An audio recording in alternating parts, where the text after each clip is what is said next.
my god, I need to stop talking, guys. I'm dumb as shit. What's up, nerds? How you doing? How you feeling? What's going on? Trying out a new intro today because I got tired of the old one, so deal with that. So this video is going to be the next installment in my one book series, which is the series where I buy a book for $1 and then I read it and then we talk about it. It's not a very complicated concept. In fact, it's the easiest thing I could have done. It costs me literally $1. And here we are, and here we go. I will link the other videos, or I'll link the playlist wherever that happens, up in the corner and down below if you want to check those out. Spoiler alert, most of the books are okay. So today's book is a little bit different from the other ones I have read for this series because I think it's the oldest. The original publication date was 1998, but it looks like this version was 2018, so like 20 years later. The book is A Conspiracy of Tall Men by Noah Hawley. I picked this up at the Dollar Tree for $1 as per the rules of this series, and I got it because it reminded me of my dad. Like, it just looks like the kind of book I would see my dad reading and be like, wow, you're so boring. I love my dad. I don't mean to roast my dad, but also it's a dad book. And spoiler alert, this is exactly the kind of book my dad would read. So A Conspiracy of Tall Men, is that what it's called? Yes, A Conspiracy of Tall Men is a book about this guy named Linus who teaches conspiracy theory at a college in San Francisco. And one day his wife, who was supposed to be in Chicago visiting her mother, dies in a plane crash traveling from New York to Brazil, where she should not be. She should not be in New York and she should not be in Brazil, and she certainly should not be in a plane crash in Florida, between the two. She is not alone on this plane. Her plane ticket was purchased alongside another one, this guy who is like the VP of a pharmaceutical company, someone that Linus has never heard of. And this sort of sets off a series of adventures or misadventures for Linus and his two best friends, Edward and Roy, who are fellow conspiracy theorists. I am going to have a very hard time talking about this book because I genuinely do not know what I think or feel about it. I considered scripting something out before I sat down, but I'm like, I don't know what I'm going to say in a script, so I certainly don't know what I'm going to say here. This book was like thoroughly fine. I can absolutely say I didn't dislike it, but I'm pretty sure I can also say I didn't like it. I'm so utterly neutral on it. I have never been so opinionless on a text before. So this is going to be a great video, just premium content. Aren't you glad you're here? The thing I think I have the most like concrete opinion about is the writing. So the writing is third person omniscient. Not only is it third person omniscient, but it also has some like future telling. So the narrator will just be able to like say like, oh, here's what's going to happen to these characters in the future, characters whose names we may not even necessarily get. This is something that was done in Leave the World Behind, which is an arc that I reviewed on this channel a couple of weeks ago, and I did not particularly care for it in that book. I did like it more here, and the reason is that it really fit the conspiratorial tone of this text better. It felt like the narrator knew what was going on, even when the characters who we get to follow like the most didn't. It also contributed to this sort of pretentious tone of this book, which normally I can't stand. I don't like pretentious writing. It says a lot more about the author than it says about the characters.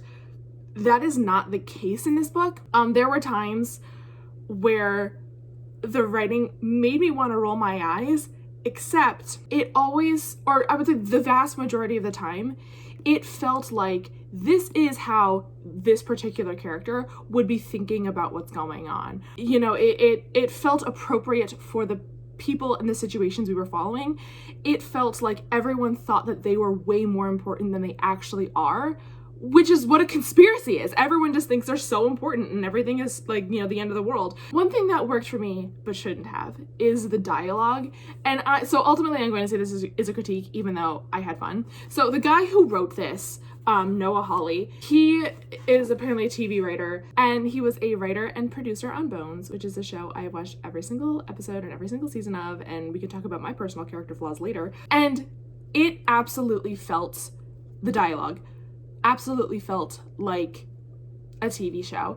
Not only did it feel like a TV show, it felt Sorkin-esque. Like, I felt like Noah Hawley wrote this as a love letter to Aaron Sorkin. Like, he wrote this and was just like up all night praying that Aaron Sorkin would read it and then hire him on a TV show. Like, it was so witty and so clever and so fast-paced in a way that like barely makes sense in television, but like definitely doesn't make sense when like someone's life is on the line. Like, the character of Linus in particular is so like fucking clever and like such a smart mouth. I don't know, like, I loved it because I love really fast-paced, snappy dialogue, but I guess I don't like it in books as much as I like it in TV shows. Like, if this were a TV show or a miniseries or a movie or whatever, I think I could forgive it more, because in a TV show you have to rely on the dialogue so much because it's the text of the show is the dialogue.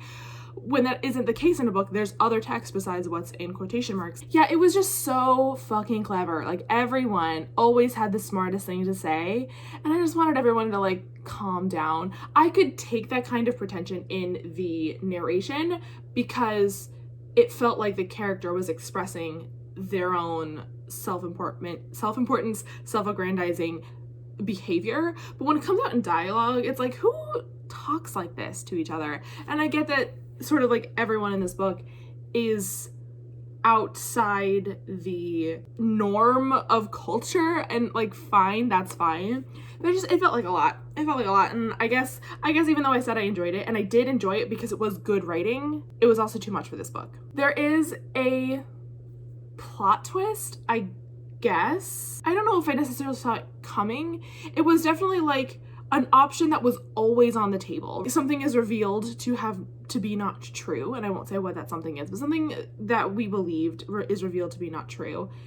And like, I always understood that there is a very real possibility that this thing that we believed is not true. So when it comes out that it is not true, I'm like, okay, like, yes, I didn't say I predicted it 100%. Like, I know for a fact that this thing that we have been told isn't true, but like, it was on the table. So when it happened, I'm like, okay, cool. Like, we knew that was an option. I didn't really get the ending, but I also didn't really feel like I had to get the ending. That is one thing I will say this book kind of did well, is that there were times when things were like purposefully vague or purposefully confusing, but I at least found it very easy to like let that go and like understand that like, I'm gonna pick this up again later and I'm gonna get it later. And I like it did, like, that happened for me. The only thing that didn't happen with was really like the ending, like the very last scene, and that's just because I couldn't like pick it up again later and get it because there was no more later. The book was over. But yeah, like, I thought the plot was like pretty slow. Even though a lot of like actiony things happened, it still was very slow. But that doesn't mean I had a hard time reading it or that like I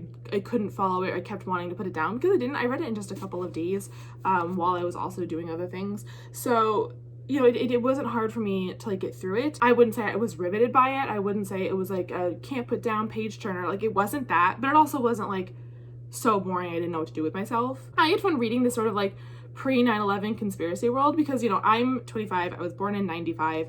So 9/11 is one of my first like historical memories. And like, I was living in New York, not the city, but New York State at the time of 9/11. So like, you know, 9/11, big on the mind, right? So getting to see the world of conspiracy before like one of the biggest conspiracy theory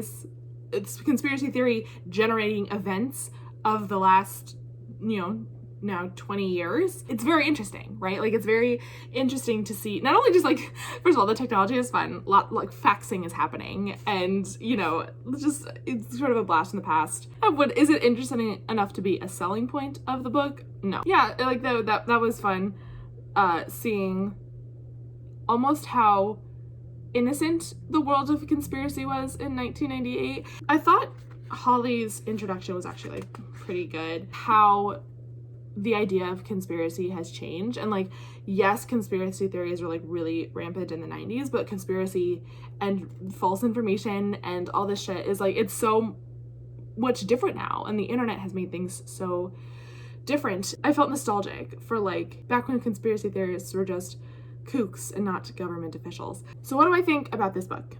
I mean, I gave it 3 stars because, like I said, I can't say I disliked it, but I can't say I liked it. So it can't get a 2 or a 4.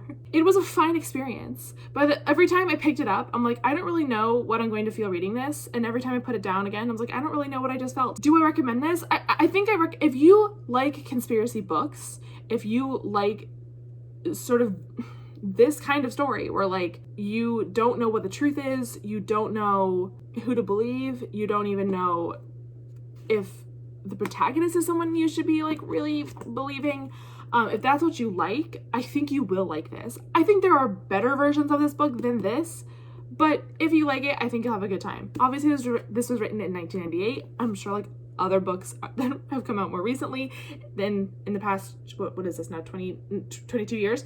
So you know, I'm sure there's other books that you can read, but like it's a fine read. It's a fine read. Would I pay full price for this? So I always have a paperback version, and I'm sure now, like I said, it's been 22 years, so I'm sure paperback is probably all you're gonna get. Would I pay $16 for this? If I were, the kind of person who like enjoyed this type of story, I would say yes. I would say that that is worth it for the amount of, you know, it took me a couple of days to read this. So like for the amount of story you get for $16, you know, the writing is not bad. The story is not bad. Yeah, I would say $16 is worth it. Would I personally pay it? No, but this is not the kind of story that I really like to read.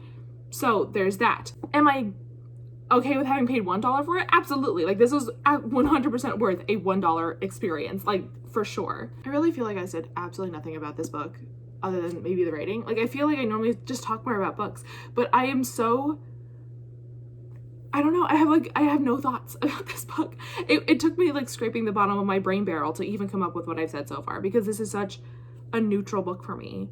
I can't believe how like thoroughly neutral, like 3-star middle of the road I feel on this book. That's wild. So anyway, that has been this video. My next one will probably be my September wrap up, I'm guessing. I think I'm reading my final book for the month now, probably. Please vote, check your voter registration status. I will put a link in below for how you can do that, whatever state you're in. Obviously, if you're outside the US, I'm so sorry you can't vote in our elections. Vote in your elections.